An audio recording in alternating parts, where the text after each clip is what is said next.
అయితే యేసుక్రీస్తు ప్రభు ఈ లోకంలో పుట్టడానికి కొన్ని నెలల ముందు ఒక కుటుంబంలో జరిగిన ఒక సంఘటన ఈరోజు మనం ధ్యానం చేసుకోబోతున్నాం. యేసుక్రీస్తు ప్రభు ఈ లోకానికి వచ్చారు, అది చరిత్ర. యేసుక్రీస్తు ప్రభు మనుషులలో ఒకడిగా, మానవ కుటుంబంలో ఆయన ఇమిడిపోయాడు. ఎందుకంటే మనుషులతో కనెక్ట్ అవ్వాలంటే ఆయన మనిషిగానే రావాల్సి వచ్చింది. ఇంకొక రకంగా ఇంకొక రూపంలో దేవుడు రావచ్చు, కానీ God became man so that we can understand him better. మనం ఆయన్ని బాగా అర్థం చేసుకోవాలంటే మనుషులకు రక్షణ ఇవ్వడానికి దేవాది దేవుడు మనిషిగా దిగొస్తే మానవ కుటుంబంలో ఆయన భాగం అయిపోయాడు, ఇమిడిపోయాడు. ఇంపర్ఫెక్ట్ పీపుల్, ఇంపర్ఫెక్ట్ ఫ్యామిలీస్ కదండి. మనుషులుగా మనకు తెలుసు మనం ఎంత ఇంపర్ఫెక్టో, మనలో ఏ లోటుపాట్లు ఉన్నాయో మనకు తెలుసు. ఏ కుటుంబం ఎంత గొప్ప కుటుంబం అయినా అన్ని కుటుంబాలలో బలహీనతలు, లోటుపాట్లు, ఆ తర్వాత దేవునికి ఇష్టం లేనివి ఏదో ఒకటి ఉంటూనే ఉంటాయి. కానీ మానవ కుటుంబాలలో ఒకటిగా యేసుక్రీస్తు ప్రభు దిగొచ్చారు. యేసుక్రీస్తు బంధువులుగా, అంటే మరియకు బంధువులుగా ఉన్న ఒక కుటుంబంలో యేసయ్య పుట్టడానికి ముందు జరిగిన ఒక సంఘటన ఈరోజు మనం ధ్యానం చేసుకోబోతున్నాం. లూకా సువార్త 1వ అధ్యాయము 5వ వచనం నుండి కొన్ని వచనాలు మార్చి చదువుకుందాం. లైవ్లో ఉన్న వారందరూ కూడా మీ గ్రంథాలు తెరవండి. లూకా సువార్త 1వ అధ్యాయము 5వ వచనం నుండి కొన్ని వచనాలు మార్చి చదువుకుందాం.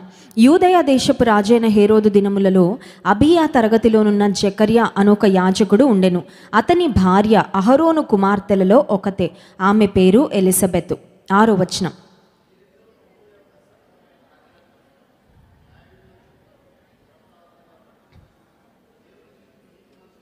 ఎలిజబెత్ గొడ్రాలైనందున వారికి పిల్లలు లేకపోయిరి, మరియు వారిద్దరూ బహుకాలము గడచిన వృద్ధులైరి. ఒక కుటుంబం కనబడుతుంది, వృద్ధాప్యంలోకి వచ్చేసిన కుటుంబం. వృద్ధాప్యం అంట భారం అంట. యవన కాలం ఏమో ఎంత స్పీడ్గా వెళ్ళిపోద్దంటే ఎప్పుడు గడిచిపోయిందో కూడా అర్థం కాదు. యూత్ చాలా బిజీగా ఉంటారు కదండి. యూత్ ఎవరి చేతికి చెక్కరు.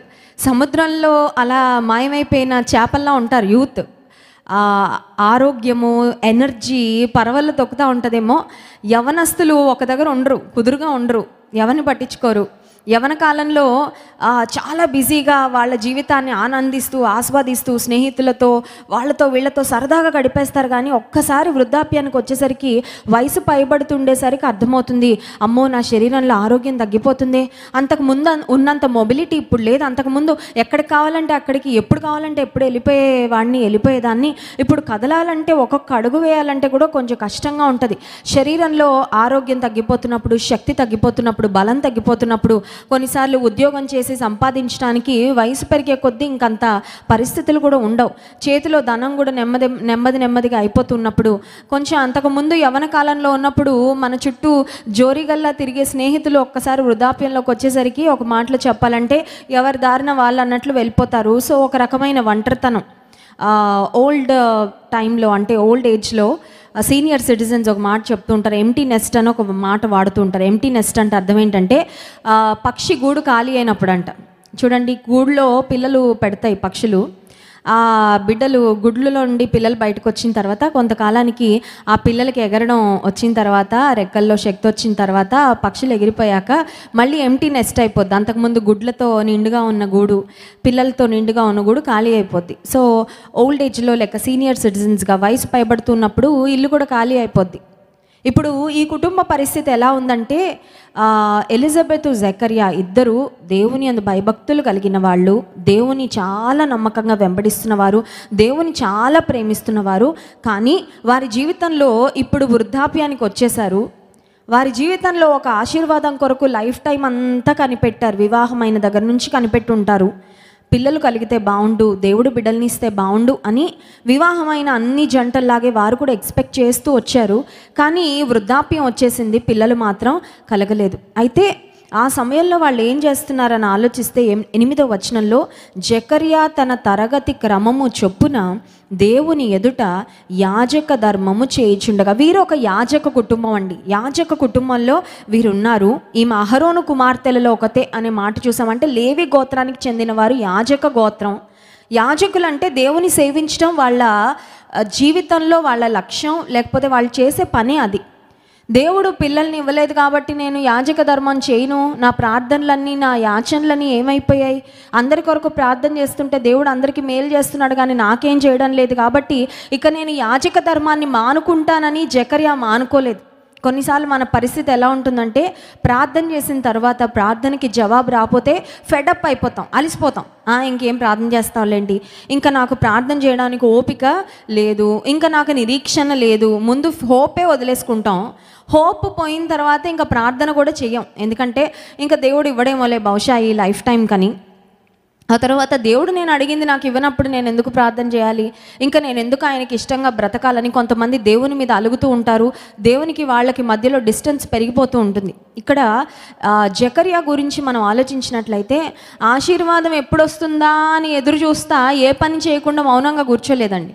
కొంతమంది ఇలాగే ఉంటారు, ఆశీర్వాదం వచ్చి నా తలుపు తట్టే వరకు నేను చేతులు కట్టుకొని కూర్చొని ఏ పని చేయకుండా ఉంటానని అలా ఎదురు చూస్తూ ఉంటారు. మనం జ్ఞాపకం ఉంచుకోవాల్సింది ఏంటంటే, ఆశీర్వాదము దేవుడు అనుకున్న సమయంలో, దేవుడు అనుకున్న కాలంలో, దేవుడు అనుకున్న విధానంలో, దేవుడు అనుకున్న పరిస్థితిలో మన దగ్గరకు వస్తుంది. కానీ అప్పటి వరకు మనం చేయవలసింది మనం చేస్తూనే ఉండాలి. హల్లెలూయా. ప్రార్థన మానకూడదు, పరిచర్య మానకూడదు, దేవుని ప్రేమించడం మానకూడదు, దేవుని స్తుతించడం మానకూడదు, దేవుని సేవించడం మానకూడదు. మనం చేయవలసిన పనులు మనం చేసుకుంటూ వెళ్ళినప్పుడు దేవుడు ఇవ్వవలసిన ప్రతిఫలము ఆయన తగిన సమయంలో దయచేస్తాడు. నాకు ఒక కొటేషన్ బాగా ఇష్టం. ఆ కొటేషన్ ఏంటంటే, if you keep doing what you're doing you'll keep getting what you're getting అని.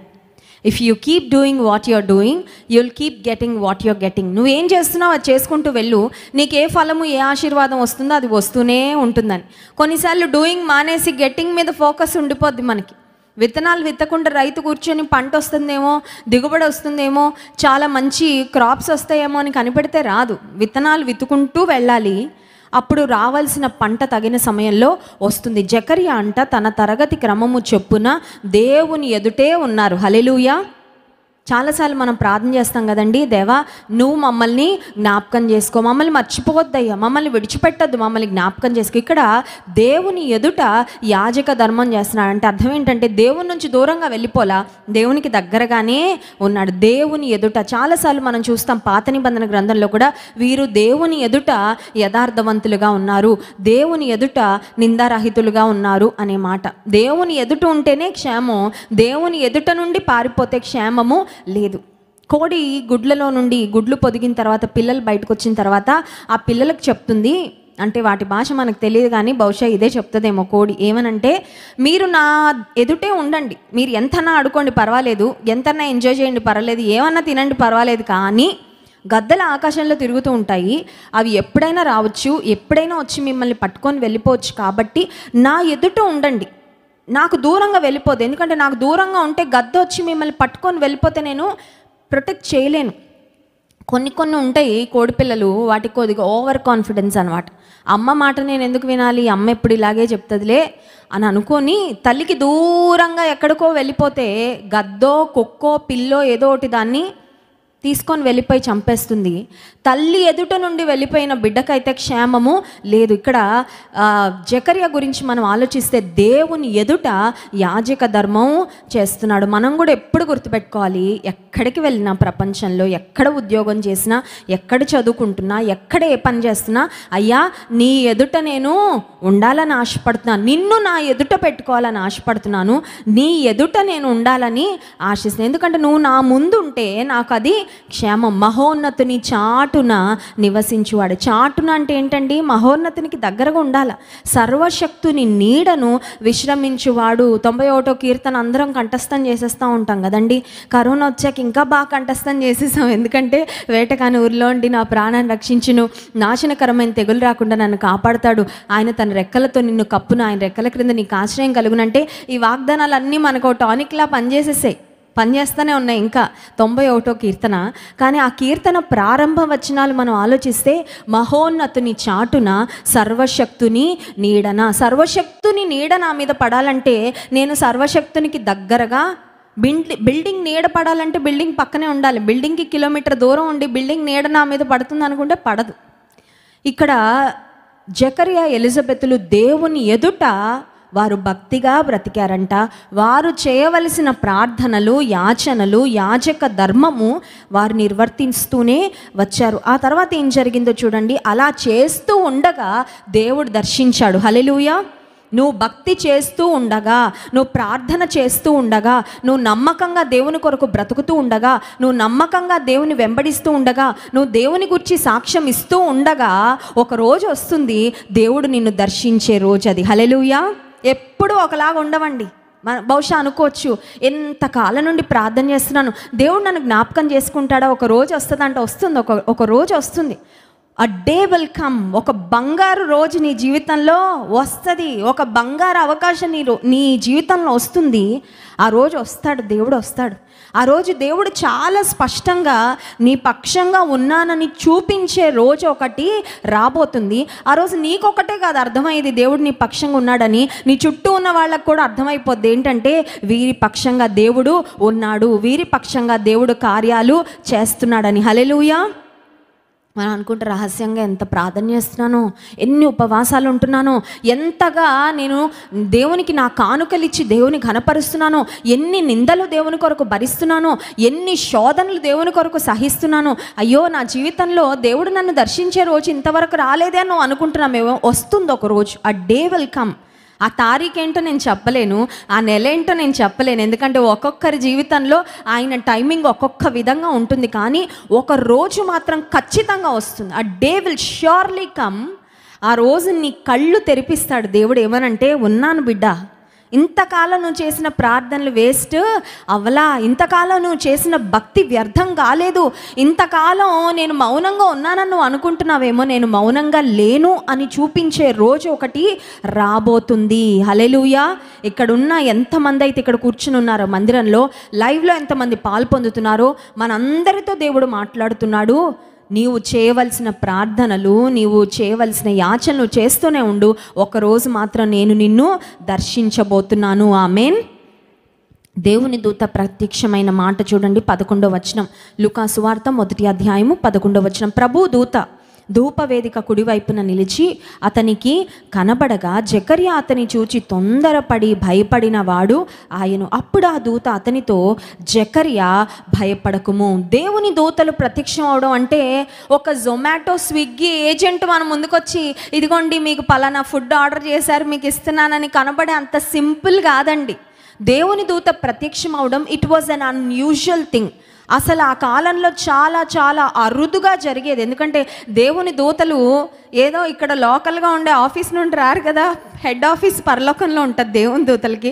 అక్కడ నుంచి రావాలంటే కొన్ని లక్షల కోట్ల మైళ్ళు ప్రయాణం చేసుకుంటూ ఒక వర్తమానం దేవుని దగ్గర నుంచి తీసుకొని దేవుని దూత రావడం అంటే it's not simple, it's not an easy thing. అది ప్రతిరోజు జరిగే విషయం కాదు. సో దేవుని దూత జకర్యాకు వచ్చి ప్రత్యక్షం అవగానే షాక్ అయిపోయాడు, భయపడిపోయాడు, తొందరపడిపోయాడు. దేవుని దూత నా దగ్గరికి రావడం ఏంటి? కొన్నిసార్లు మనకు అలాగే ఉంటుందండి. దేవుడు దర్శించాలని ఎదురు చూస్తూ ఉంటాం. దేవుడు నిజంగానే దర్శించగానే భయపడిపోతాం. అమ్మో, దేవుడు ఇంతగా నన్ను జ్ఞాపకం చేసుకు, ప్రభు నువ్వు మాట్లాడుతున్నావా నాతో? ఇంత ప్రణాళిక నా పట్ల నువ్వు కలిగి ఉన్నావా?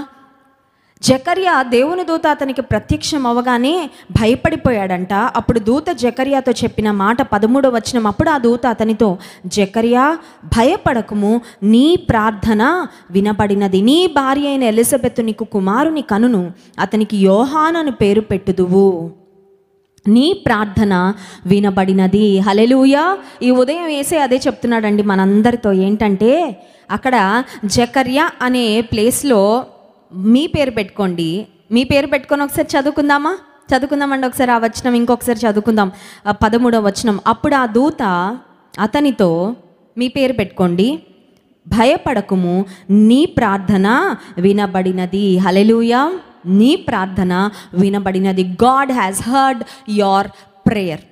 రక్షింపనేరకుండునట్లు యెహోవా హస్తము గురుచ కాలేదు, విననేరకయుండునట్లు ఆయన చెవులు మందము కాలేదు. చిన్నగా ప్రార్థన చేసినా వింటాడు, మూలుగుతూ ప్రార్థన చేసినా వింటాడు, మనస్సులో ప్రార్థన చేసినా వింటాడు, మరణ పడక మీద నుండి ప్రార్థన చేసినా వింటాడు. ఎవరికి చెప్పుకోలేని స్థితిలో నీవు ఒంటరిగా అలా ఆలోచించుకుంటూ ప్రార్థన చేసినా కూడా వింటాడు. అర్ధరాత్రి నువ్వు ప్రార్థన చేసినా వింటాడు. నీ ప్రార్థన వినబడినది. ఆ తర్వాత దేవుని దూత చెప్తున్న మాట, నీ భార్య అయిన ఎలిజబెత్ నీకు కుమారుని కనును, అతనికి యోహాను అని పేరు పెట్టుదు. అంటే నిజానికి జకర్యా ఎలిజబెత్లు అనుకున్నారు, ప్రార్థన చేసాం, ప్రార్థన ఎక్స్పైరీ అయిపోయింది. చూడండి, మందులు ఎక్స్పైరీ అయ్యాక పనిచేస్తాయా? మందులు ఏదైనా మనం కొన్ని వస్తువులు వాడుకోవాలంటే ఈవెన్ ఆహార పదార్థాలకు కూడా ఒక ఎక్స్పైరీ డేట్ ఉంటుంది కదండి. దాని మీద ఎక్స్పైరీ డేట్ అయిపోయిన తర్వాత అవి ఆహార పదార్థాలు అయితే తింటే మంచిది కాదు, మందులు అంటే అవి వేసుకుంటే కూడా పనిచేయవు.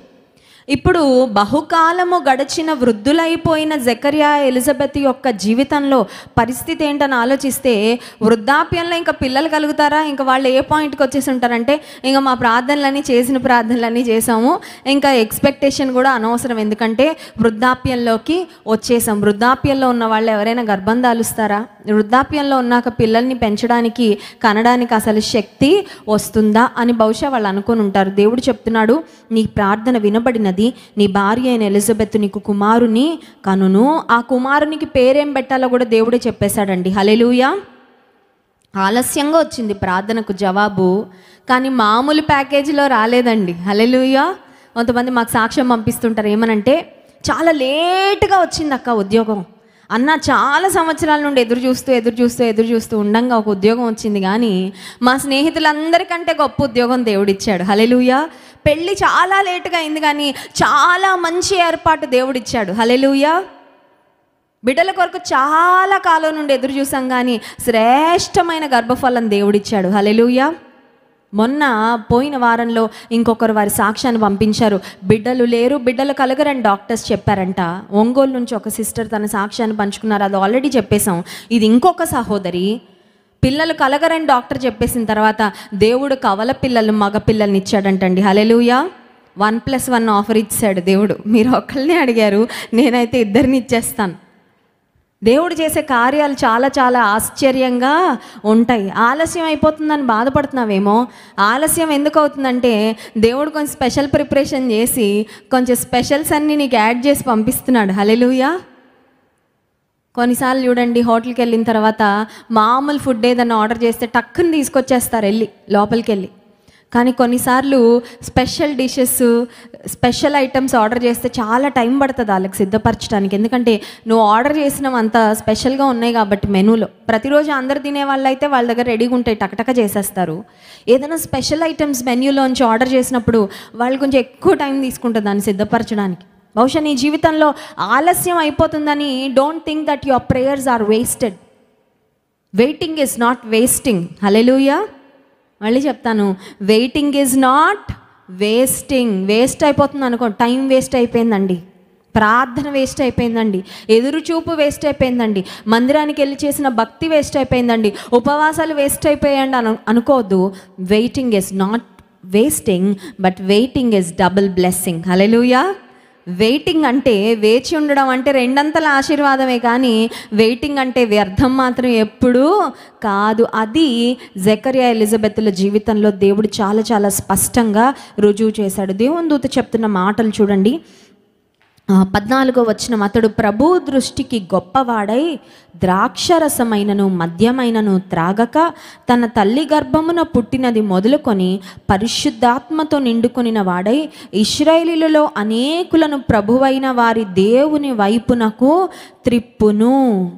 కొడుకునివ్వయ్యా చాలు, ఒక్క బిడ్డనివ్వయ్యా చాలని ఎదురు చూస్తుంటే దేవుడు అన్నాడు, మామూలు బిడ్డనివ్వను, ప్రత్యేకమైన బిడ్డనిస్తానని చెప్తున్నాడు దేవుడు. హల్లెలూయా.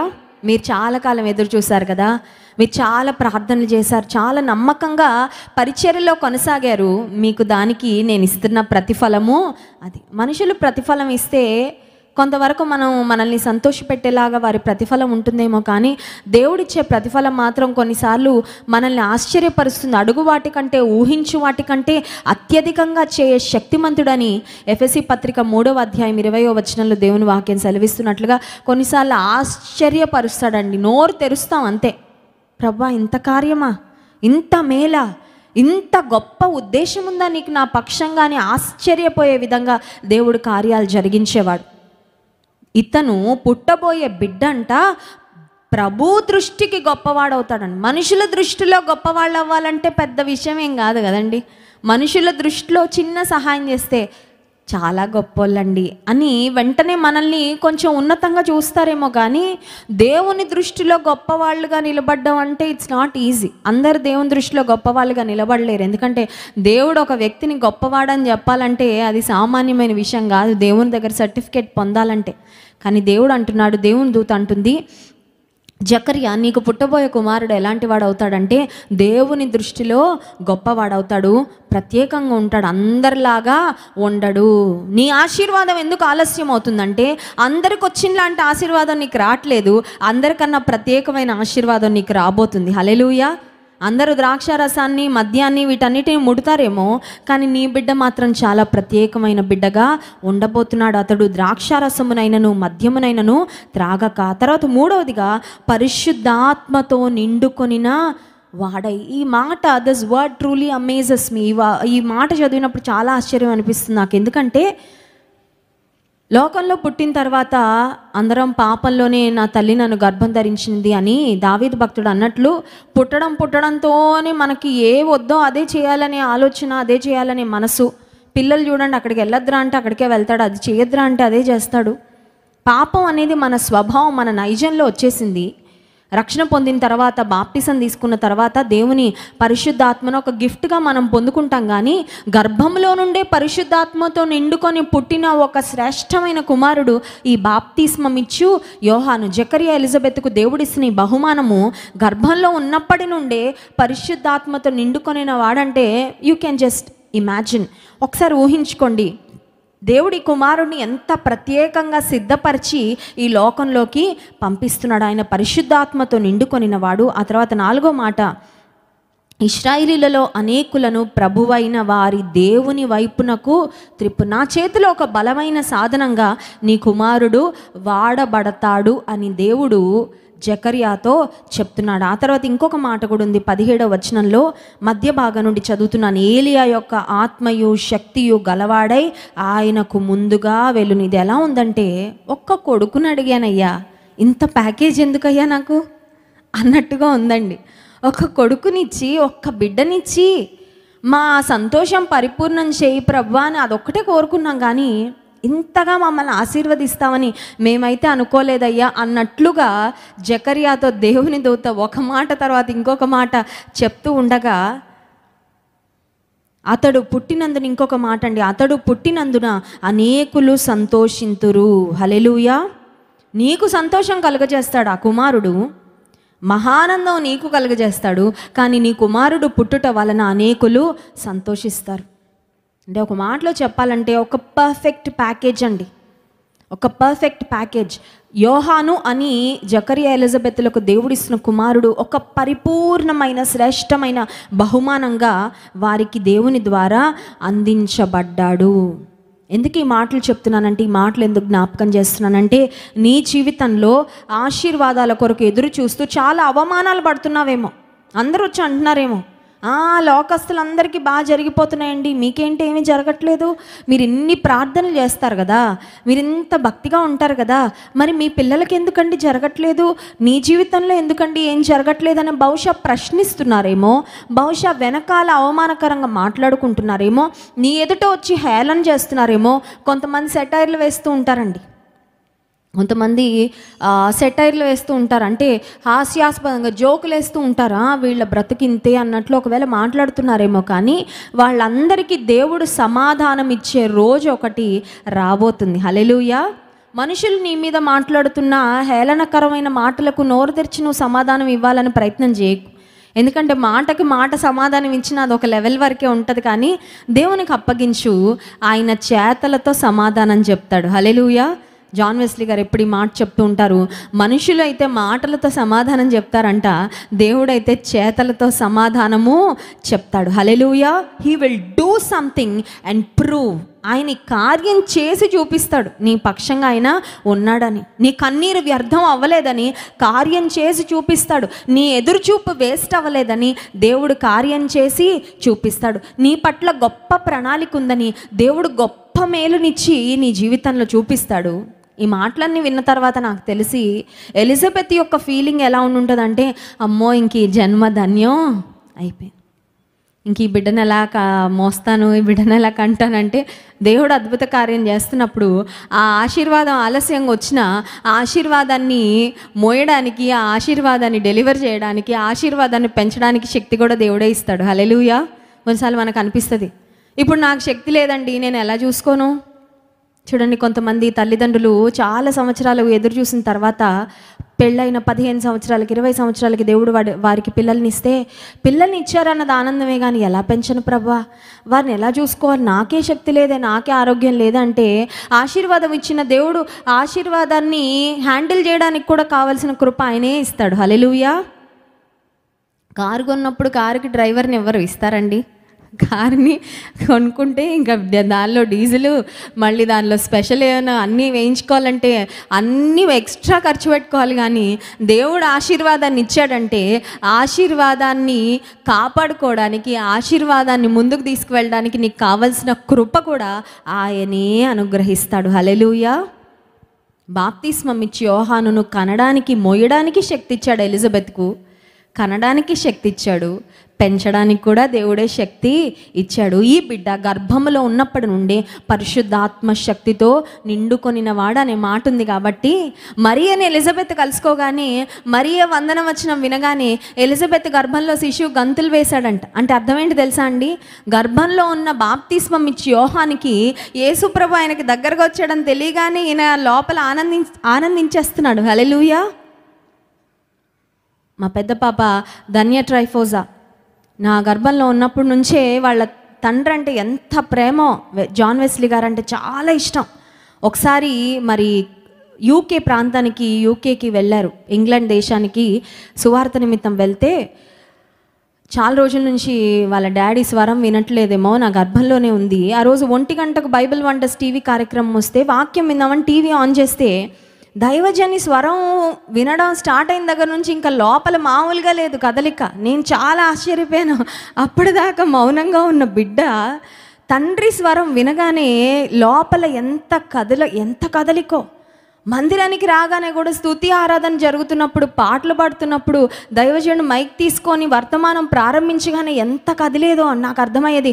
అమ్మో, లోపల ఉన్న బిడ్డకు కూడా అంత కనెక్షన్ ఉంటుందేమో. ఇక్కడ పరిశుద్ధాత్మతో నిండుకొని నా బాప్తిస్మం ఇచ్చి యోహాను ఎలిజబెత్ గర్భంలోనే ఉన్నాడు. కానీ మరియ యొక్క వందనవచనం వినగానే మరియ గర్భంలో యేసుప్రభు ఉన్నాడు, ఎలిజబెత్ గర్భంలో యోహాను ఉన్నాడు. మరియ వందనవచనం వినగానే ఇక్కడ బాప్తిస్మం ఇచ్చి యోహాను ఎలిజబెత్ గర్భంలో ఏం చేస్తున్నాడంట? గంతులు వేస్తున్నాడంట. బాప్తిస్మం ఇచ్చి యోహాను చేసిన పరిచర్య కూడా సామాన్యమైన పరిచర్య కాదు. దేవుని వైపునకు అనేకుల యొక్క హృదయాలను తిప్పాడు. యేసుక్రీస్తు ప్రభు ఈ లోకానికి రాకముందు ఒక మాటలు చెప్పాలంటే మార్గాన్ని సరళము చేశాడు. He prepared the way. గొప్ప పరిచర్య యోహాను చేస్తే ఆ యోహానును దేవుడు ఎప్పుడు ఇచ్చాడంటే లేటుగా ఇచ్చాడు. అంటే మనుషుల దృష్టిలో లేట్, అది మానవ దృష్టిలో లేటు. కానీ దేవుని టైమింగ్ ఏంటంటే యేసు ప్రభు పుట్టక ముందు యోహాను పుట్టాలి. యేసుప్రభుకి యోహానికి వయసులో కొన్ని నెలలే తేడా. మరి యేసుప్రభు లోకరక్షకుడు ఈ లోకానికి రావాలంటే దానికి దేవునికి ఒక టైమింగ్ ఉంటుంది కదా. ఆ టైమింగ్కు సరిపోయినట్లుగా ఎలిజబెత్ను దేవుడు వెయిట్ చేయించాడు అనమాట. అర్థమవుతుందండి? చాలాసార్లు మనం అనుకుంటాం, నా దృష్టిలో లేట్ అయిపోయింది, మా బంధువుల దృష్టిలో లేట్ అయిపోయింది, మా అమ్మా నాన్నల దృష్టిలో లేట్ అయిపోయిందని మన ఆలోచనను బట్టి, మన పరిస్థితులను బట్టి ఆలోచించుకుంటాం. కానీ దేవుడు ఆకాశం నుండి ఆయనకు పెద్ద ప్రణాళిక ఉంటుందండి. He has a big picture. కొన్నిసార్లు మనం చాలా తక్కువగా ఇప్పటి వరకే మనం ఆలోచన చేసుకుంటామేమో, మన తోటి వారితో పోల్చుకొని ఆలోచించుకుంటామేమో. కానీ దేవుని ప్రణాళికలు, దేవుని ఆలోచనలు చాలా ఉన్నతంగా ఉంటాయి. His timing is perfect. ఆయన యొక్క సమయము చాలా శ్రేష్టంగా ఉంటుంది. ఆయన సమయానికి ముందు కార్యాలు చేయడు, సమయానికి తర్వాత కూడా చేయడు. సరైన సమయంలో కార్యాలు జరిగిస్తాడు. హల్లెలూయా. ఉదయకాల సమయంలో ఉపవాస ప్రార్థనకు వచ్చిన మనము ఏనా ప్రార్థన మనవులతో వచ్చారా, ఊరికే వచ్చారా? ఎవరైనా టైంపాస్ కోసం అలా చూసి వెళ్ళిపోదామండి అని ఎవరైనా వచ్చారండి? ఎవరు అట్లా రాలేదని నేను అనుకుంటున్నాను. మనందరం ఒక ఉద్దేశంతోనే వచ్చాం. ఏదో ప్రార్థన దేవుని సన్నిధిలో చేసుకోవాలని వచ్చాం, దేవుని సన్నిధిలో సమయం గడపాలని వచ్చాం. చేసిన ప్రార్థన ఇప్పటి వరకు దేవుడు విన్నాడు. నువ్వు చేయబోతున్న ప్రార్థన గురించి కూడా దేవుడు ముందే చెప్తున్నాడు. నీ ప్రార్థన నాకు వినబడినది. ఆనాడు జకర్యాతో మాట్లాడిన దేవుడు మనతో మాట్లాడుతున్నాడు. నీ ప్రార్థన వినబడుతుంది కాబట్టి ఇంకా జాగ్రత్తగా ప్రార్థన చేయాలి. హల్లెలూయా. చూడండి, లెక్చరర్ రాగానే గుసగుసలు ఆడేసుకుంటారు కొన్నిసార్లు స్టూడెంట్స్. చెవులో లెక్చరర్ గురించి జోకులు వేసుకుంటూ ఉంటారు కొంత, వాళ్ళకి వినబడదులే అన్నట్టు. వాళ్ళకి వినబడేటట్టు ఏదైనా మాట్లాడాలంటే అమ్మో మాటలు చాలా జాగ్రత్తగా రావాలా, చాలా ప్రాపర్గా మాట్లాడాలని భయంతో మాట్లాడతారు. ఇప్పుడు దేవుడు చెప్తున్నాడు, నీ ప్రార్థన వినబడిందంటే ఇప్పుడు ప్రార్థన ఎలా చేయాలి? జాగ్రత్తగా చేయాలి, ఉద్దేశపూర్వకంగా చేయాలి, భయభక్తులతో చేయాలి. ఏం కావాలో అది దేవుని సన్నిధిలో ఒక సిద్ధపాటుతో మనం ప్రార్థన చేయగలిగితే, ఉపవాస ప్రార్థన కూడా ఊరికే రాకూడదండి, సిద్ధపాటుతో రావాలి. సిద్ధపాటుతో అంటే మంచి వస్త్రాలు వేసుకొని బాగా ప్రిపేర్ అయ్యి, నేను బయట సిద్ధపాటు గురించి మాట్లాడడం లేదు కానీ ఆత్మలో సిద్ధపాటు గురించి ఏం అడగాలి ప్రభా, ఏం ప్రార్థన చేయాలి, ఏమీ నీ నుండి పొందుకోవాలి. కొంతమంది సహోదరులు నాకు మెసేజ్ పెడుతూ ఉంటారు, ఉపవాస ప్రార్థన కంటే ముందు ఆయా ప్రాంతాల నుండి, మరి విజయవాడ, అలాగే హైదరాబాద్, బెంగళూరు, నెల్లూరు, తర్వాత కృష్ణా జిల్లా, చాలా ప్రాంతాల నుండి చాలామంది మన ఫాస్టింగ్ ప్రేయర్లో పార్టిసిపేట్ చేస్తూ ఉంటారు. దుబాయ్, సౌదీ అరేబియా, గల్ఫ్ నుండి కూడా చాలామంది పార్టిసిపేట్ చేస్తూ ఉంటారు. కొంతమంది నాకు మెసేజ్ పెడుతూ ఉంటారు, ఏమనంటే ఉపవాస ప్రార్థన లింక్ పంపించి కానీ మెసేజ్ పెడతారు, ఈరోజు నాతో దేవుడు ఏం మాట్లాడతాడో అని నేను ఎదురు చూస్తున్నానండి. ఎదురుచూపు ఉందా? ఏం మాట్లాడతావయ్యా ఈ శుక్రవారం, ఏమీ మాట్లాడతా, ఏమని నువ్వు నన్ను ఏ విధంగా దర్శిస్తావు ప్రభా, నాతో ఏం మాట్లాడతావు అనే ఆశ మనం కలిగి ఉన్నప్పుడు మన ఆశను దేవుడు నిశ్చయంగా తీరుస్తాడు. నీ ప్రార్థన వినబడినది. కళ్ళు మూసుకోండి, ప్రార్థన చేసుకుందాం. ప్రభువా, ఉపవాస ప్రార్థనలో మేమున్నాము, నీ పాద సన్నిధిలో మేమున్నాము. ఇదేదో ఒక మామూలు మీటింగ్ కాదయ్యా, దేవాది దేవుడవు, రాజులకు రాజువు, ప్రభులకు ప్రభుడవు, సర్వశక్తిమంతుడవు నువ్వు ఉన్నావు ప్రభా మా మధ్యలో. ఆనాడు జకరియా, ఎలిజబెత్ను జ్ఞాపకం చేసుకున్న దేవుడో ప్రభా, మమ్మల్ని జ్ఞాపకం చేసుకోవాలని మీరు ఆశపడుతున్నారు. ఎవరిని నువ్వు త్రోసివేయవయ్యా, నా వద్దకు వచ్చి వారిని నేను ఎంత మాత్రము త్రోసివేయనని సెలవిచ్చావు. మేమేం ప్రార్థన చేయాలో మాకు నేర్పించండి, మేమేం అడగాలో మాకు నేర్పించండి. యుక్తమైన ప్రార్థన మేము చేయడానికి సహాయం చేయండి. మా ప్రార్థనలేవి కూడా వ్యర్థంగా పోవడం లేదని ప్రభా, ఆ నిరీక్షణ మాకు ఇవ్వండి అయ్యా. ఎంతమంది నిరుత్సాహంలో ఉన్నారో, ఇంకేం ప్రార్థన చేస్తాంలే, దేవుడు అసలు వింటున్నాడా, దేవుడు గమనిస్తున్నాడా అనే ఆలోచనలు ఎంతమంది ఉన్నారో, ఆలోచనలను నుండి విడిపించండి ప్రభా. ప్రతి ఒక్కరిని దృష్టిస్తున్న దేవుడవయ్యా, మా ప్రార్థన ఆలకించండి. పరిశుద్ధాత్ముడా, పరిశుద్ధమైన మా దేవానికి స్తోత్రాలు. ఇంతవరకు నీ వాక్యం ద్వారా మాతో మాట్లాడినందుకు వందనాలు. మా ప్రార్థనలు వినే దేవుడో, మా ప్రార్థనలకు జవాబిచ్చే దేవుడో ప్రభా నీకు స్తోత్రాలు. కొన్నిసార్లు మా జీవితంలో కొన్ని ఆలస్యం అయిపోతున్నప్పుడు మాకు నిరాశ కలుగుతుంది, మాకు బాధ వేస్తుంది. కొన్నిసార్లు ఇతరుల యొక్క నవ్వుల పాలు అవుతూ ఉంటాం ప్రభా. కానీ ఆలస్యం చేస్తావేమో కానీ అలక్ష్యం చేయవు. ఆలస్యం అని మాకు అనిపించవచ్చు కానీ నువ్వెప్పుడు ఆలస్యం చేయవు ప్రభా. ఆలస్యం చేస్తున్నావంటే ఏదో గొప్ప ఆశీర్వాదమే సిద్ధపరుస్తున్నావని నీ వాక్యం ద్వారా మాతో మాట్లాడావు. జకరియా, ఎలిజబెత్లను వృద్ధాప్యంలో జ్ఞాపకం చేసుకున్న వారి ఊహకు మించిన కుమారుణ్ణి ఇచ్చావు, ఊహకు మించిన ఆశీర్వాదాన్ని ఇచ్చావు. నీ బిడ్డలు ఎంతమంది దేవా గర్భఫలము కొరకు ఎదురు చూస్తున్నారు, ఆలస్యం అయిపోయిందని బహుశా అందరూ అంటున్నారేమో, వారు అనుకుంటున్నారేమో. ఊహకు మించిన ఆశీర్వాదము యేసు నామములో వారికి అనుగ్రహించమని ప్రార్థిస్తున్నామయ్యా. ఉద్యోగాలు ఆలస్యం అయిపోతున్నాయి, వివాహాలు ఆలస్యం అయిపోతున్నాయి, ఇళ్ళు కట్టుకోవాలనుకుంటున్నాం ఆలస్యం అయిపోతుంది, అప్పు బాధల నుండి విడుదల పొందాలనుకుంటున్నాం ఆలస్యం అయిపోతుంది అని నాయన ఆలస్యాల వైపు చూస్తూ ఎంతమంది నిరాశపడిపోయినారో వారి జీవితంలో నీవు గొప్ప కార్యం చేయండి అయ్యా. ఆనాడు నీ దూతను పంపి జకర్యాతో మాట్లాడి ఏ మాట చెప్పావో ఆ మాట నెరవేర్చిన దేవుడో ప్రభా, నీ బిడ్డలతో మాట సెలవిచ్చి కార్యం జరిగించి మహిమను పొందమని, విన వాక్యం హృదయాల ఫలింప చేయమని ప్రార్థన చేస్తున్నాం. నిన్ను స్తుతించి ఆరాధించబోతుండగా ఆరాధన ఆత్మతో మమ్మల్ని నింపమని, ఆత్మతో సత్యముతో నిన్ను ఆరాధించడానికి సహాయం చేయమని యేసు నామమున ప్రార్థిస్తున్నాం తండ్రి, ఆమేన్.